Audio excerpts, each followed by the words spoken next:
आशु जी, आशु। राधे राधे महाराज जी। महाराज जी मेरा नाम आशु है।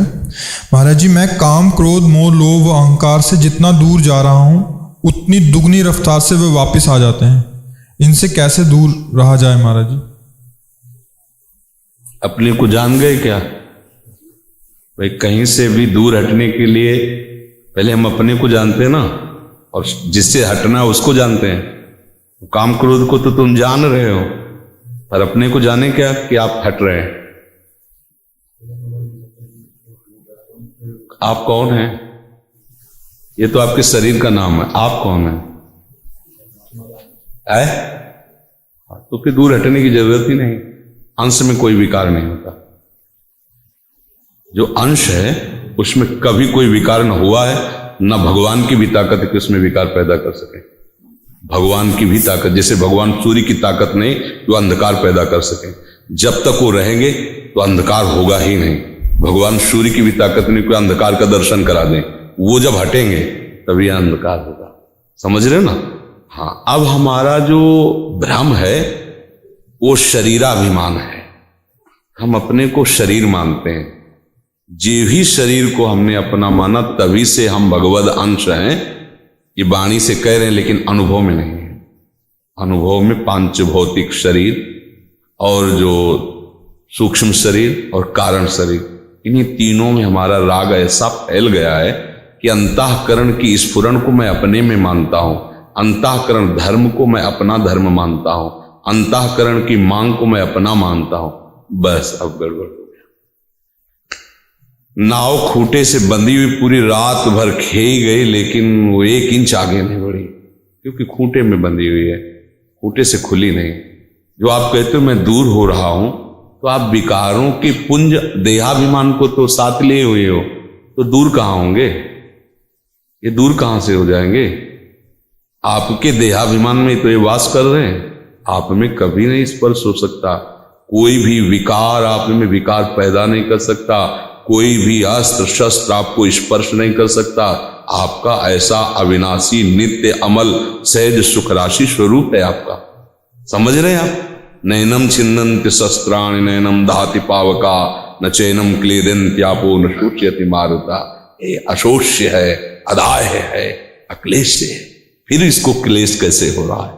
इसने क्लेश को मान लिया है। क्लेश कहां पैदा हो रहा है? देहाभिमान में। अंतःकरण के अहम धर्म में ही मुख्यतया सारे विकारों का आना जाना है, अंतःकरण के अहम धर्म में।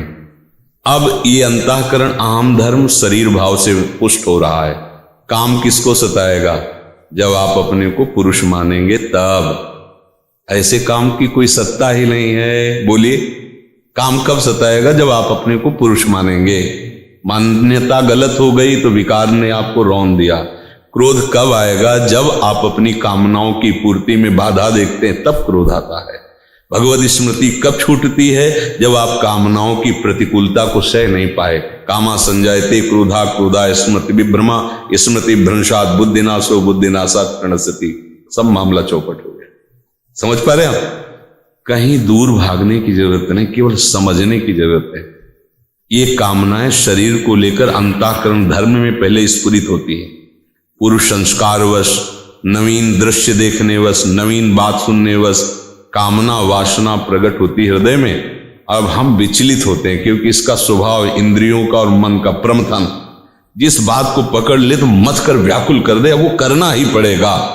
हाँ, अब उस समय यदि ये विवेक काम कर जाए कि ये अलग और हम अलग हैं, हमने इस पे तदात्म कर लिया इसलिए मैं भोग रहा हूं, नहीं तो बिल्कुल ऐसे अलग अलग चैप्टर है। जैसे ऐसे कागज रख दो, ऊपर बिलेट रख दो, नीचे चुंबक घुमाओ तो बिलेट नाचेगा। बिलेट में नाचने की शक्ति नहीं है, चुंबक के आकर्षण से न चुंबक नचा रहा है, उसकी स्वाभाविक शक्ति ऐसी है। ऐसे इस मैं तत्व की स्वाभाविक शक्ति ऐसी है कि इंद्रियां अंतःकरण सब उसी की शक्ति से संचलित हो रहे। न मैं में कर्ता भाव है और न इनमें सामर्थ्य हमें नचाने की, पर भ्रमवश हम नाच रहे हैं इनको अपना।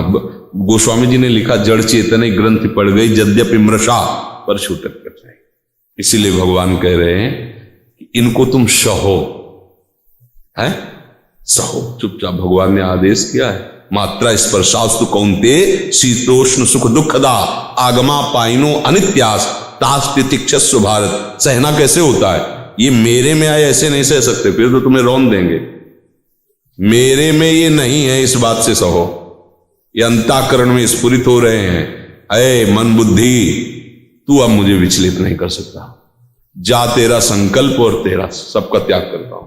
कर तू संकल्प भोगों का, मैं नहीं आदेश करता, मैं नहीं स्वीकार करता। बिना तुम्हारे दस्तखत के अंतःकरण कुछ नहीं कर सकता। तुम्हारी तन्मयता ही उसका दस्तखत है। मुझे खाना है, मुझे देखना है, मर गए, मार दिया उसने क्योंकि आपने दस्तखत कर दिया। ये मैं भोगूंगा, मैं देखूंगा, मैं सुनूं, यही पतन का रास्ता है। नमम ये सिद्धि है, ममेति ये सबसे बड़ी दुर्गति है। समझ पा रहे हो? हाँ, ये मेरा है, मैं ऐसा करूंगा, ये मैंने भोगा, मैं भोगूंगा, इसी का नाम दुर्गति है। नमम, न मैं शरीर हूं, न मैं इंद्रिया हूं, मैं भगवान का दिव्य अंश हूं जिसमें कोई विकार नहीं। फिर ये विकारों को मैं क्यों भोग रहा हूं? अज्ञान के कारण, अविद्या के कारण। गोस्वामी जी ने स्पष्ट बताया कि कैसे बंधा हुआ है जी। बोले बंधे कीर मरकट किनाई। चना या छुहारे के लोभ से बंदर सुराही में ऐसे हाथ डालता, जब निकालना चाहता समझ गया कोई हमें पकड़ लिया। यदि वो लोभ छोड़ देना विषय का ऐसे तो निकल जाए, और वो छोड़ना, लोभ के कारण छोड़ने वाली बात ही नहीं आई उसके मन में, और बात ये बैठ गई, अब किसी ने पकड़ लिया, बिना बंधे बंधा बैठा, डंडा चल रहा है फिर भी नहीं निकल पा रहा है, वो फिर भी नहीं छोड़।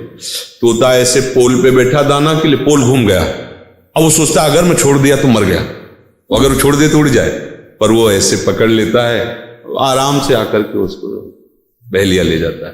ठीक ऐसे ही इंद्री का विषय, इंद्री जन्य भोगों का चिंतन, शरीर संबंधी रिश्ते नाते, हमने ऐसा पकड़ लिया कि अगर इनको छोड़ा तो मैं मरा, और इनको छोड़ दे तो अमर अविनाशी ऐसा अनुभव हो जाए। बंदे कीर मरकट की लाई। समझ पा रहे ना?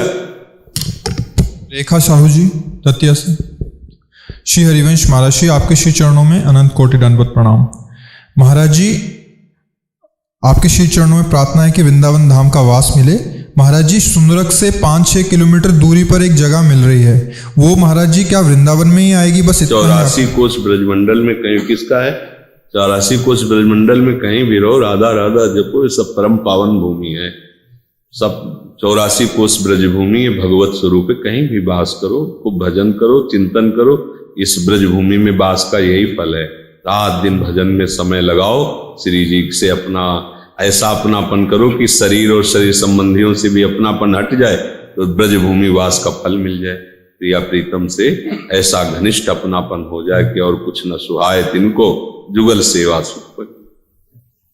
यश जी, प्रेम प्रकाशी। सतनाम साक्षी। महाराज जी, आध्यात्मिक मार्ग में उन्नति कैसे प्राप्त हो और नाम जप में मन कैसे लगे? पहले आध्यात्मिक मार्ग को समझना चाहिए कि आध्यात्मिक मार्ग क्या है। अपनी अहमता ममता का त्याग करने पर जो बचता है उसे आध्यात्मिक कहते हैं। अभी हम प्राकृतिक मार्गों का अनुसरण करने वाले बन गए। देखना, सुनना, छूना, खाना, पीना, भोगना, लोक संग्रह, उन्नति, ये प्रतिष्ठा, मान, ये सब है व्यवहारिक। और निरंतर अपने आराध्य देव का चिंतन करना या स्वरूप का चिंतन करना, निरंतर अपने आराध्य देव की लीला में डूबे रहना या लीला गायन श्रवण में रहना, निरंतर आराध्य देव की सेवा की भावना में मगन रहना या अपने स्वरूप में स्थित रहना, ये अध्यात्म है। इस मार्ग में उन्नति तभी होती है कि जो अनात्म वस्तु हैं उनका त्याग करें। त्यागात शांति निरंतरम। जब उनका त्याग करोगे तो शांति प्राप्त होगी हृदय में। उसी शांति से अध्यात्म मार्ग में चला जाता है। उसी शांति से समस्त द्वंद्वों को सहा जाता है। जितने भी मान अपमान, निंदा, स्तुति, लाभ हानि, जन्म मृत्यु आदि हैं, ये सब द्वंद्व वही शांत पुरुष सह सकता है। उपासना का सबसे पहला सोपान शांत भाव। तो शांत कौन है? त्यागात शांति निरंतरम, जिसने समस्त भोगों की सुख बुद्धि का त्याग कर दिया। भोगों का त्याग इसलिए नहीं कहा कि भोगों का बाहर त्याग कर दिया और अंदर से उनका चिंतन हो रहा, सुख बुद्धि हो रही, तो उसे त्यागी नहीं कहते। भोगों में सुख बुद्धि का त्याग हो, आसपास भोग रखते हो, कोई परेशानी नहीं। उनमें जो सुख बुद्धि है वो हटनी चाहिए, क्योंकि उनमें सुख नहीं है। सब संसार भोग रहा है, अपने लोगों ने भी भोगा, अनंत जन्म हो चुके, भोगते ही रहे। अगर सुख बुद्धि होती तो विश्राम मिल जाता ना। ये छलिया मन बस ऐसे भटकाता रहता है, इसमें नहीं, इसमें नहीं, इसमें ऐसे भटकते पूरा जीवन बर्बाद हो जाता है। तो भोगों में सुख बुद्धि नहीं, प्रभु में सुख बुद्धि है, ये निश्चय हो। और फिर हम जो जो माने हुए अंदर से संबंध है, उन संबंधों के राग का त्याग कर दें। जब ये बात आएगी तो लोग चलो पहाड़ में चलते हैं जहां कोई अपना, ये सब वहीं रह करके राग का केवल त्याग करना है। राग का त्याग कर दिया तो महात्मा हो, कहीं भी रहो, संसार में ही रहोगे, प्रकृति में ही रहोगे, कहीं भी जाओ, परमात्मा सर्वत्र है। राग का त्यागी ही महात्मा है और रागी ही विषयी है, वो किसी भेष में हो। अंदर की बात का वर्णन किया गया है। जब कभी किसी महात्मा का वर्णन हुआ है तो अंदर की बात का वर्णन किया गया है। जो राग त्यागी है तो द्वेष अपने आप त्याग हो जाता है, क्योंकि राग से ही द्वेष का प्रादुर्भाव होता है, काम से ही क्रोध का प्रादुर्भाव होता है। इसलिए हम द्वेष नहीं करें। राग का त्यागी है तो वो बैरागी हुआ, और बैरागी ही ज्ञान प्राप्त करता है, बैरागी ही प्रेम प्राप्त करता है। संतोष जी, जय श्री राधा वल्लभ जी। बचपन से श्री लक्ष्मी नारायण प्रभु जी की छवि का स्मरण किया है। राधा जाप करते समय भी मानसिक पटल पर श्री लक्ष्मी नारायण प्रभु जी ही ध्यान में आते हैं। महाराज जी क्या करें? बढ़िया है, कोई परेशानी नहीं, जपते रहिए। हाँ, भगवान 10-20 नहीं होते, तत्व में वो एक ही होते हैं। भक्तों के भाव के लिए अलग अलग होते हैं। तत्व में भेद नहीं है, लीला रस में भेद है। ये यथामाम प्रपद्यन्ते तास्ततयु भजाम्य हम, भगवान कहते हैं।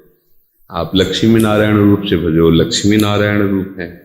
आप जिस भावना से भजोगे, भगवान ऐसे महान है कि आपकी उसी भावना के अनुसार ही मिलेंगे। कोई निषेध नहीं।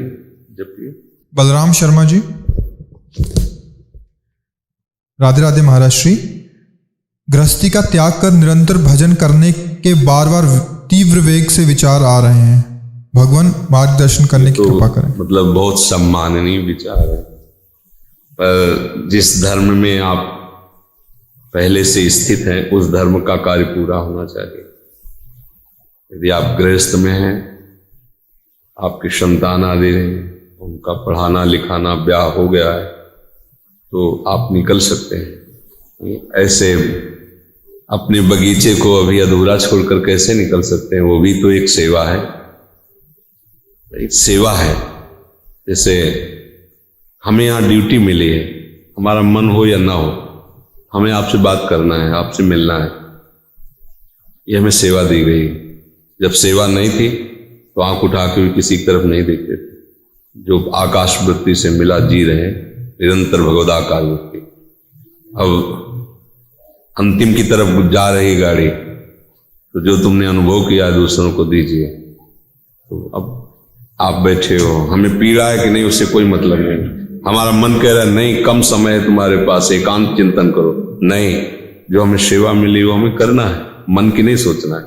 तो अब जैसे पुत्र है, पढ़ा लिखा के ब्याह करके उसको समर्थ बना के छोड़ दिया, ये आपकी एक बहुत बड़ी भगवत सेवा हो गई। उसे आप ऐसा मत मानिए मेरा परिवार, भगवान ने आपको सेवा दी है। हम आपको अपनी सेवा मान करके आपसे बात कर रहे हैं, आपको वैसे ही प्यार कर रहे हैं जैसे हमारे प्रभु के जन होते हैं। ऐसा कि आप अपने रिश्तेदार से भी वैसा प्यार नहीं करेंगे जितना हम आपसे प्यार करते हैं। आप सबसे, आप आए हुए हैं, श्री जी के द्वारा प्रेरित होकर आए हुए हैं, तो आप हमारी लाडली के द्वारा जब पास मिल गया है तो आप हमारी बंदनी है, पूजनी है, आप हमारे रिश्ते हैं, आप हमारे नाते हैं। बस ऐसे ही भाव रखना है। हमारा पर्सनल आपसे संबंध नहीं, हमारा पर्सनल संबंध श्री जी से, और श्री जी के संबंधी आप हो, इसलिए आप प्राण प्यारे हो, आप सब आदर के पात्र हो हमारे। ऐसे परिवार को समझो। जैसे एक शिष्य पर हमारी नजर रहती है, उसका मनोविकार के द्वारा थोड़ा भी आचरण गलत होना ये हमारी जलन का हेतु होगा। और उसको डांट फटकार के सभा में एकांत में जैसे बनेगा उसको सीधे मार्ग में चलाएंगे। तो क्या हम जानते नहीं सब में भगवान है? बचपन से भगवान के मार्ग में क्या हमें ये ज्ञान नहीं? क्या लेकिन ज्ञान है, पर आपने सेवा दी है। ऐसे आपको सेवा दी है, पत्नी पुत्र परिवार, ये मन के राग को मिटा करके अंदर ही बैरागी बनकर निरपेक्ष होकर सेवा करो। लाभ हानि में समान भाव रखो, कार्य की सफलता असफलता में समान भाव रखो, अपना प्रयास पूरा, बाकी भगवान जाने। सुख दुखे समय कृत्वा लाभा लाभो जया जयो। और अंदर से हर समय प्रभु का स्मरण करते रहो, कहीं जीवन प्रभु से विमुख होकर न बीत जाए। हर श्वास में नाम जप करो, महात्मा हो जाओगे। घर बैठे महात्मा हो जाओगे, और बाहर बैठे और राग अंदर घर का, कभी कोई मिला है तुम्हारा लड़का ना ऐसे से ऐसा, झेल नहीं पाओगे, क्योंकि बहुत समय से तुम उसी राग में रहे हो। और अगर अपने राग की कर्तव्य को पूरा कर दिया, फिर आपको लगेगा जो भोगना है भोगो, हमारा जो कर्तव्य था निपट, आप में आत्मबल आ जाए, क्योंकि आपने अपना कार्य पूरा कर दिया। और यदि कार्य अधूरा छोड़ा तो आप कहीं भी चले जाओ, वो कार्य आपको बाधित करता रहेगा। खास बात, कार्य पूरा हो जाएगा तो आपके हृदय में शीतलता हो जाएगी, मेरा कर्तव्य पूरा हो गया, अब नहीं, अब तुम्हें जो करना है करो, अब हमारा कोई संबंध नहीं। पर आप अपने कर्तव्य को अगर छोड़ देंगे तो गड़बड़ हो जाएगी। तो कर्तव्य का निर्वाह कर लीजिए और खूब नाम जप कीजिए। अगर शरीर वहीं छूट जाता है तो भी आप वैरागी ही हो, क्योंकि भगवान का संबंध स्वीकार करना ही वैराग्य का स्वरूप है। केवल सबको छोड़ करके लंगोटी लगा के बैठ जाने को वैराग्य नहीं कहते। अंदर से सब राग है, धन में, स्त्री में, परिवार में, नाना प्रकार के भोगों में, ये नाटक ही तो हुआ। और राग नहीं परिवार में हो, अंदर से आह भर के पुकारते हुए हा कृष्ण हा किशोरी जी, सच्चे महात्मा हो, भागने की जरूरत नहीं है। समझ रहे हो ना, भागने की जरूरत नहीं। ये समझ आ जाए। कोई हमसे पूछे कि फिर तुम्हारी समझ कहाँ गई थी बाबा जी बन गए, बोले पूछे तो सही बात, मेरी समझ नहीं थी। जैसे भूत आवेश होता है ना, ऐसे हमें था। जैसे किसी के ऊपर भूत आ जाए ना, समझ में नहीं आता, ऐसे ही भूत आवेश था, बस मुझे भगवत प्राप्ति करनी।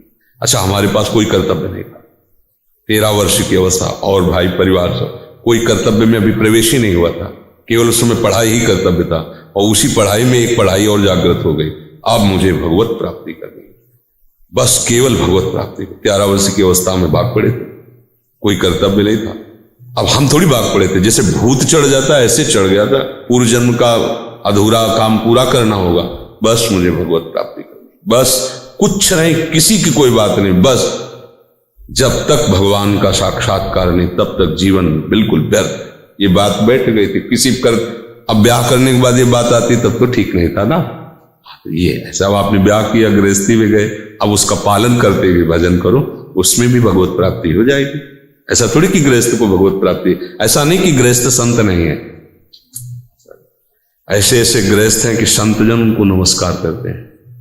भाई जी हनुमान प्रसाद पोद्दार जी गृहस्थी भी तो है, धोती कुर्ता, और बड़े बड़े राधा बाबा संत थे ना, बिल्कुल।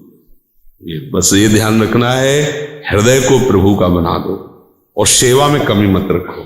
जो आपको सेवा, जिसको जो सेवा मिले उसको भगवान की मान के करो, ईमानदारी से करो, तो आप उसका फल देखोगे, आपका हृदय शीतल हो जाएगा। जब आपका कार्य पूरा होगा ना तो आपके हृदय में शीतलता होगी, आनंद आ जाएगा कि भगवान ने सब। अब जैसे बेटी ब्याह की होगी, आप सोचो सन्यास ले लें, मूर्खता ही है, मूर्खता ही है। अब जब बेटी का ब्याह कर लोगे ना और ठीक से चली गई तो आपके हृदय में एक शीतलता होगा, अब निकलो, कर्तव्य पूरा हुआ, अब मत फंसो आगे कि नातिनी को भी खिलाएंगे, अब आगे बढ़ो, आगे बढ़ो, अपने कर्तव्य का पालन करो। बस यहां मनुष्य जन्म की सार्थकता अपने कर्तव्य का पालन। हम चाहते हैं दूसरा हमारे प्रति अपना कर्तव्य निर्वाह करे, यही फंसा है पूरा संसार, इसी लड़ाई झगड़े में फंसा है। उसका क्या कर्तव्य, उसने हमारे प्रति ऐसा कर्तव्य क्यों नहीं किया? नहीं, आप अपने कर्तव्य का पालन कर दो, संसार से मुक्त हो जाओगे। फंसे इसीलिए हो, दूसरे के कर्तव्य को तुम देखते हो कि वो हमारे प्रति कैसा, बेटा है तो उसका क्या कर्तव्य होना चाहिए। नहीं, तुम्हें ये नहीं देखना, बाप हो तुम्हारा क्या कर्तव्य होना चाहिए, वो कर दो, आप राग रहित हो जाओगे, आप उससे मुक्त हो जाओगे, उसके बंधन से मुक्त हो जाओगे। समझ रहे हैं?